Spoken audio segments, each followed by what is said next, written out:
प्रिय दर्शकों, नमस्कार। आज मैं आपको केतु से जुड़ी कुछ महत्वपूर्ण जानकारी देने वाला हूं। कुछ ऐसे रोचक सूत्र बताने वाला हूं जो आप पहले नहीं जानते। केतु को देखा जाए तो आप सभी जानते हैं, ये जन्म कुंडली का सर्वाधिक आकस्मिकता वाला ग्रह है। कब कैसा परिणाम किस समय पर दे देगा, ये कोई नहीं जानता। वैसे तो राहु और केतु दोनों ही छाया ग्रह है, दोनों ही भ्रम को उत्पन्न करने वाले हैं।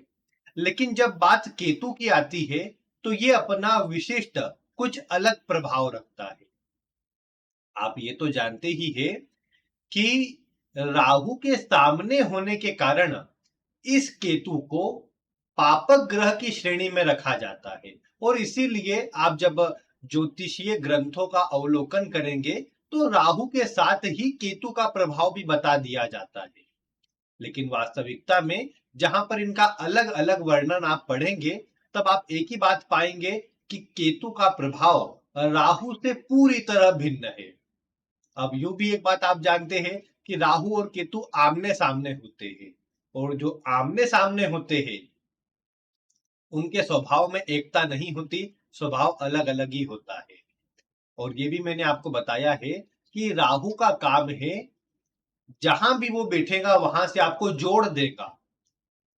आपके मन में उस भाव से जुड़ी, और उस जो भी भाव है उससे जुड़ी जो विषय है, उनसे जुड़ी वासना को, भोग विलास को बढ़ाने का कार्य राहु करेगा।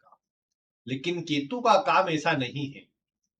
केतु का काम आपको उस भाव से अलग करने का है, और ये अलग करने का भाव ही केतु को विशिष्ट बनाता है। और आज मैं आपको इसी से जुड़ी कुछ महत्वपूर्ण जानकारी देने वाला हूं। किस प्रकार केतु जीवन में हमें कुछ विशेष लोगों से अलग कर देता है, लेकिन यही केतु फिर आगे चलकर हमारे जीवन में कुछ बड़ा करवाता है या जीवन में अच्छा नाम सम्मान दिलाता है। किस प्रकार, आज मैं आपको इसकी जानकारी दूंगा। वीडियो बड़ी ही रोचक होने वाली है, आप ध्यान पूर्वक इसे देखें। अभी पूर्व के दिनों पर आपको कुछ असुविधा हुई है वीडियो में, क्योंकि जैसा मैंने आपको कहा था, थोड़ा स्वास्थ्य सही नहीं था, जिस कारण से आपको वीडियो ढंग से नहीं मिल पा रही थी। आगे प्रयास रहेगा आपको समय से सब वीडियो देने की। तो आप वीडियो देखें, और आपको पसंद आए आप कुंडलियों पर मिलाए, वीडियो को लाइक करें। चैनल पर नए हो तो सब्सक्राइब बिल्कुल कर लीजिए, आगे भी इसी जानकारी आपको मिलती रहे। सबसे पहले, केतु को आप जानते हैं कि इसे मोक्ष का कारक माना गया है। अब मोक्ष का कारक क्यों माना गया है? क्योंकि राहु को मोक्ष का कारक कभी नहीं कहा। राहु को भौतिकतावादी ग्रह कहा गया। और राहु के विषय में आप जब भी पढ़ेंगे तो ये पाएंगे कि राहु आपको भोग विलास सुख सुविधा की सभी वस्तुएं ला करके देने वाला है। ये जहां पर बैठेगा, जिस स्थिति में बैठेगा, बस आपके मन में उस भाव से जुड़ी वस्तुओं को प्राप्त करने की इच्छा बढ़ाने का काम करेगा। और आप चाहेंगे कि अधिक से अधिक धन या उस भाव से जुड़ा सुख आप प्राप्त कर लें। और जब तक, मतलब राहु में क्या है, कोई लिमिट नहीं है। मतलब वो आपको अधिक से अधिक प्राप्त होने के बाद भी आपके मन को शांत नहीं होने देगा, आपको और अधिक के लिए प्रयास करवाता रहेगा। लेकिन केतु का काम इसका उलट है। केतु क्या करेगा कि जिस भी भाव में बैठा होगा, आपको सबसे पहले उस भाव से दूर कर देगा, अलग कर देगा उस भाव के रिश्ते से। अब कुछ भावों के लिए तो खराब भी होता है, लेकिन कुछ भावों के लिए अच्छा भी होता है। अब जैसे ये बात तय है कि संबंधों की जहां बात आएगी, तो होता तो ये भी राहु के सामने ही है केतु, और प्रभाव भी मंगल के समान देता है। इस कारण से ये जहां बैठेगा वहां विच्छेद जरूर से उत्पन्न करेगा।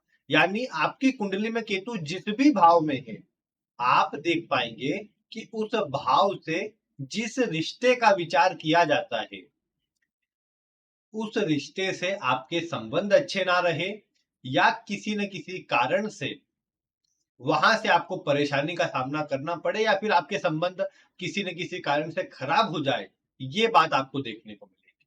किस प्रकार से? जैसे कुछ उदाहरण ले लेते हैं। चतुर्थ भाव में अगर किसी का केतु बैठा हुआ है, तो चतुर्थ भाव आप जानते हैं माता का होता है।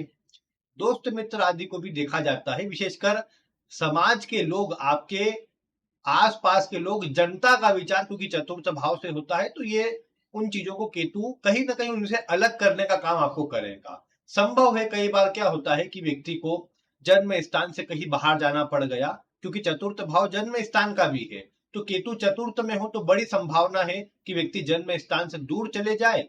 कई बार माता-पिता जहाँ रहते हैं वहां से कई बार दूर चले गया, तो भी माता का सुख इतना नहीं मिल पाया। ये सब बातें हो सकती है। डिपेंड करेगा, घटना कुछ भी हो सकती है, लेकिन केतु का काम है उससे अलग करना, वो अलग करने का काम जरूर से करेगा। इसके अलावा आप ये भी देख सकते हैं कि केतु का काम क्या है ना, जहां भी होगा वहां बार बार ब्रेक देना, बार बार परिवर्तन करवाना, और थोड़ी उस भाव में अस्थिरता बना करके रखना। जैसे चतुर्थ भाव की बात बताई, तो जैसे मैंने कहा कि हाँ बाहर ले जाए, ये संभव है। आपने घर लिया, वो घर को चेंज करवाता रहे केतु समय समय पर, ये बात संभव है। आपने अपना घर बनाया, लेकिन आपके नौकरी में ट्रांसफर हो गया, परिवर्तन हो गया, आपको कहीं बाहर जाना पड़ गया। घर बना तो लिया, लेकिन उसका सुख आप ना ले पाए। ये सब चीजें भी कई बार हो सकती है।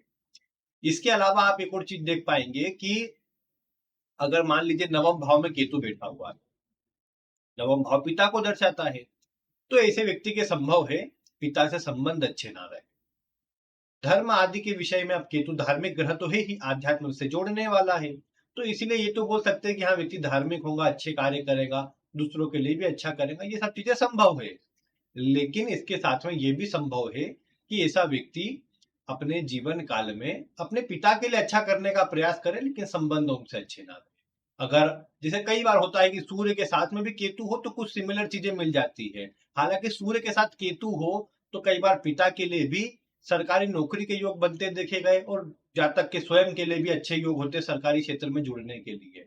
लेकिन अब वो भी निर्भर करेगा कितना मजबूत है, पिता के लिए कितना अच्छा आ रहा है, स्वयं के लिए कितना अच्छा आ रहा है, वो बातें निर्भर करेंगी। लेकिन ये बात जरूर है कि ग्रहों के साथ तो प्रभाव में कुछ भिन्नता आ जाएंगी, लेकिन हाँ जिस भाव में बैठेगा, केतु का काम है वहां से अलग करना, उसमें कुछ चेंज करना, परिवर्तन करना। तो नवम भाव में जब केतु होता है तो ये अधिक यात्राएं करवाता है, ये पिता से दूर करने का काम करता है, या पिता से संबंधों में कमजोरी लाता है। ये सब बातें आप देख सकते हैं। कई बार व्यक्ति बाहर काम करने चले गया तो भी पिता से दूर हो गया। मतलब जैसा मैंने कहा, कारण कुछ भी हो सकता है। तो वो अलग अलग कुंडली पर अलग अलग निर्भर करेगा, लेकिन मेनली ये बात है केतु का काम जितना है केतु उतना करेगा। लग्न में होने पर आपने क्या देखा कि लग्न तो वैसे व्यक्ति स्वयं को दर्शाता है, तो ऐसा व्यक्ति ऐसा नहीं स्वयं से अलग हो जाएगा। हाँ ये जरूर है कि ऐसा व्यक्ति इतना कंफ्यूजन में रहेगा कि क्या निर्णय लेना है, उसमें थोड़ी कमजोरी बनी रहेगी, मन में उलझन चिंता रहेगी, और कई बार व्यक्ति दूसरों की बातों में जल्दी आ जाएगा। लग्न को देखा जाए तो सभी चीजों को दर्शाता है, तो कई बार अन्य से तालमेल अच्छे बनाए रखने के लिए व्यक्ति को परेशानी का सामना करना पड़ता है। तो ये चीज देखने को मिलेंगी, क्योंकि लग्न जो है व्यक्ति विशेष को स्वयं को दर्शाता है। तो कहीं ना कहीं लग्न के अंदर जब भी आप देखेंगे कि यहाँ पर केतु बैठा हुआ हो, तो व्यक्ति के संबंध अन्य से थोड़े से कमजोर ही देखने को मिले, या भ्रम चिंता के कारण व्यक्ति के मन में इतनी उलझन रहती है कि वो अन्य से जो सही कम्युनिकेशन है, सही बातचीत है, सही तालमेल है, वो ढंग से नहीं बिठा पाता। ये बात देखने को मिली। दूसरे भाव में हो तो दूसरा भाव आप जानते हैं कुटुंब का है, घर परिवार का है, पड़ोसियों को भी दर्शाया जाता है इसी भाव से। तो कई बार होता है कि ऐसे व्यक्ति को अपने कुटुंबी जनों से जो तालमेल है वो अच्छे नहीं रहते, या कई बार जहां घर परिवार रहता हो वहां से कहीं बाहर ऐसा व्यक्ति चल जाता है। कई बार अब दूसरा भाव जैसे क्या है ना, हालांकि केतु सभी चीजों से अलग नहीं करता, जैसे दूसरा भाव धन संचयन का भी है। अधिकतर देखने को भी मिला कि दूसरे भाव में केतु हो तो धन संचित नहीं करवाता, बल्कि व्यक्ति के मन में होता है कि कैसे भी आकस्मिक धन लाभ बड़ी मात्रा में प्राप्त कर लूं, अच्छा धन कमा लूं, लेकिन नुकसान बड़ी मात्रा में इसी में करवाता है ये केतु। तो ये थोड़ी कमजोरी होती है। हाँ अगर अन्य चीजें सपोर्टिंग हुई तो लाभ कमा सकता है व्यक्ति, वो भी कुछ समय, लेकिन कई बार परेशानी भी आ सकती है इसी में। तो वो थोड़ा कमजोर होता है। लेकिन केतु दूसरे भाव में है तो संभव है कि वो व्यक्ति के कुटुंबी जनों से संबंध को, जीवन साथी के कुटुंबी जन जो मतलब घर परिवार वाले हों, उनसे संबंध को खराब करने का काम जरूर कर सकता है। तीसरा भाव आप जानते हैं भाई बहनों का है, कहीं ना कहीं दोस्त मित्र आदि को भी देखा जाता है तीसरे चौथे पांचवें, ये सब आपके साथ में जो जुड़े हुए हैं, फ्रेंड सर्कल में, आपके प्रेमी प्रेमिका के रूप में, आपके समाज में, ये सब इन इन भावों से देखा जाता है। तो इन भावों में तीसरे, चौथे, पांचवें में अगर हो, तो बोल सकते हैं कि ऐसे व्यक्ति को इनका सुख जो है नहीं मिलेगा, इनसे सपोर्ट नहीं मिलेगा। और ये केतु का काम यही रहेगा कि वो इनसे दूर कर दे। तीसरा भाव छोटे भाई-बहन को दर्शाता है, तो उनसे विवाद आदि की स्थिति उत्पन्न हो, या व्यक्ति हो सकता है तो वो बाहर चल जाए, व्यक्ति कहीं दूर चल जाए, तो वो प्रभाव मतलब ऐसा बन जाए। या कई बार देखने को मिला कि केतु क्या है ना, केतु रुकावट है, तो इसलिए छोटा भाई-बहन ही ना हो कोई, ये बात भी कई बार देखने को, ये हो सकता है किसी कुंडलियों में। हाँ, मंगल आदि की दृष्टि हो, तीसरा भाव का स्वामी बलवान हो, तो कुछ मिसकैरेज वगैरह के बाद अगर संतान हुई हो, छोटा भाई आदि हो, वो संभव है, लेकिन केतु का काम थोड़ी रुकावटों को दर्शाता ज़रूर है। तो इसीलिए कई बार संबंध आदि तो कमज़ोर ही देखने को मिले। चतुर्थ भाव का बताया मैंने, माता को दर्शाता है, और बाकी चीज़ें भी बताई मैंने आपको। पंचम भाव संतान को दर्शाता है, पंचम भाव प्रेमी-प्रेमिका को दर्शाता है। तो ऐसी स्थिति में कई बार होता है कि जिससे जुड़े, जिसके साथ में जुड़े, उन्हीं से कई बार विवाद हो गया। जहाँ पर पढ़ाई कर रहे थे साथ में विद्यालय आदि में, वहीं पर अन्य जो दोस्त मित्र आदि जुड़े थे, उनसे विवाद हो गया, तो ऐसी चीजें कुछ हो जाती है। फिर छठा भाव तो इसे शत्रु आदि का है। अब देखो शत्रु आदि का है, वहां तक तो ठीक है कि चलो ये केतु शत्रुओं से बचाएगा, लेकिन छठे भाव से आप जानते हैं मामा का विचार भी किया जाता है। तो कई बार देखने को मिला कि केतु का यहाँ पर होना मामा के लिए इतना अच्छा नहीं होगा। मतलब या तो उनके जीवन में, स्वयं के जीवन में बहुत परेशानी हो, या जहाँ तक कि स्वयं के संबंध उनसे अच्छे ना रहे। हाँ, बुध अच्छा है तो पॉसिबल है कि कोई अच्छी स्थिति बन जाए, लेकिन केतु अकेला है या कमजोर अवस्था में केतु यहाँ पर है, तो उनसे तालमेल वगैरह अच्छे नहीं रहते। हाँ, जहाँ तक स्वयं के दम पर कुछ अच्छा कर सकता है केतु के छठे भाव में होने पर, स्वयं की मेहनत से कुछ अच्छा कर सकता है। तो ये बात है। फिर सप्तम में तो जीवन साथी के लिए, सप्तम में केतु होना जीवन साथी के स्वभाव को भी उग्र गुस्सैल बनाता है, और जातक के तालमेल को खराब करने का काम करता है, और फिर वो अगर ज्यादा खराब स्थिति में हो तो वो अलग करना, अलगाव उत्पन्न करना, विवाद उत्पन्न करना, ये सब चीजें संभव है। अष्टम भाव फिर वही आपके स्वयं के कुटुंब को भी, आपके जीवन साथी के कुटुंब को भी दर्शाने का काम करेगा, आपके ससुराल वर्ग को दर्शाने का काम करेगा, तो वहां से समस्या आने की संभावना बन जाती है। आकस्मिक लाभ के लिए हालांकि अच्छा देखने को मिला। नवम भाव बताया पिता के लिए, गुरुजनों के लिए भी देख सकते हैं, धार्मिकता के लिए भी देख सकते हैं, बड़े लोगों के लिए भी देख सकते हैं। और दशम भाव जो है आपके उच्चाधिकारी, बॉस, सरकार, प्रशासन, कार्य क्षेत्रों को भी दर्शाता है। और मैंने क्या कहा, केतु परिवर्तन वाला ग्रह है, तो दशम में बैठेगा तो आपके कार्य क्षेत्र में बार बार परिवर्तन करवाएगा, चेंजेस करवाएगा। इसीलिए मैं बोलता हूँ कि दशम में केतु हो तो व्यक्ति को एक जगह स्थिर होकर काम नहीं करना चाहिए। व्यक्ति को चाहिए कि वो डेली यात्रा करे, 25-30 किलोमीटर, अगर सिटी वगैरह में हो तो 40-50 किलोमीटर डेली जाए, डेली आए। तो उससे क्या होगा कि कम से कम जो वो ट्रेवलिंग करेगा, उसमें जो परिवर्तन होगा उसका आने जाने का, उससे वो केतु बैलेंस रहेगा। क्योंकि दशम भाव का केतु आपको एक काम में स्थिर नहीं होने देगा। अधिक उम्र के भी हो जाएंगे, लेकिन आप फिर यही कहेंगे कि 6 महीने हो गए, 1 साल होगा, लेकिन कोई जॉब नहीं है। तो ये चीजों से बचना है, उसके लिए ये बता रहा हूँ कि ये करिए, क्योंकि व्यापार ये ढंग से करने नहीं देगा, और विशेषकर नौकरी में परिवर्तन बहुत करवाएगा, तो ये समस्या आ सकती है, तो उसका थोड़ा ध्यान रखें।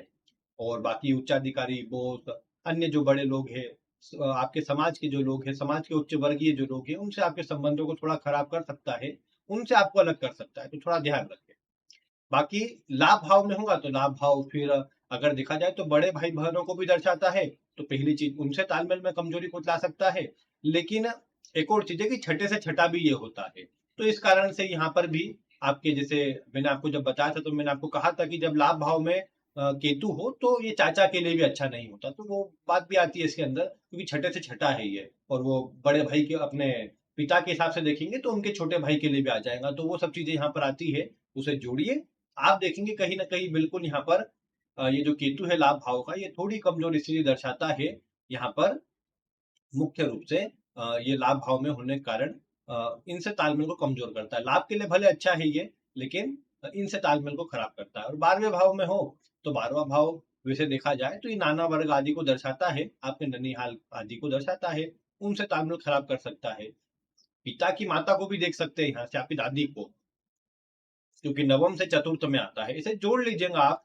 ये तो आप कर ही सकते हैं कि जैसे मैंने पंचम की बात करी, तो पंचम से 4 घर आगे जातक की माता को देखेंगे, मतलब आपकी संतान की माता, भले आपकी पत्नी को सप्तम भाव से देख रहे हैं, लेकिन वो आपके स्वयं के संबंध के लिए, आपके संतान के संबंधों के लिए अष्टम से देखेंगे, तो वो चीजें आप जोड़िएगा, तो उससे भी आप कहीं ना कहीं निर्णय निकाल पाएंगे कि हाँ, आपकी संतान के आपके केतु के अष्टम में बैठे होने से आपके संतान के संबंध आपकी माता से कमजोर रहेंगे और माता से दूर रहेंगे। ये चीजें आप मिला सकते हैं। तो ये चीजें आप थोड़ी बहुत जोड़िएगा अपनी कुंडली के अनुसार कि एक भाव से किन किन बातों का विचार, किन किन संबंधों का विचार हो सकता है, तो उससे आप जान पाएंगे कि केतु किन किन संबंधों पर अपना असर डालने वाला है। बाकी जैसा मैंने कहा, केतु का काम है अलग करना, परिवर्तन करवाना और कुछ आकस्मिक रूप से अपना परिणाम दे जाना। तो इसीलिए होगा यही कि केतु जहां पर भी होगा वहां पर इस तरह की स्थिति को निर्मित करने का कार्य करेगा। इसीलिए आपको एक ही चीज चाहिए यहाँ पर कि जिस भाव में भी केतु हो, उस भाव से जुड़े संबंधों के प्रति अपने आप को थोड़ा बैलेंस रूप में जोड़ करके रखें।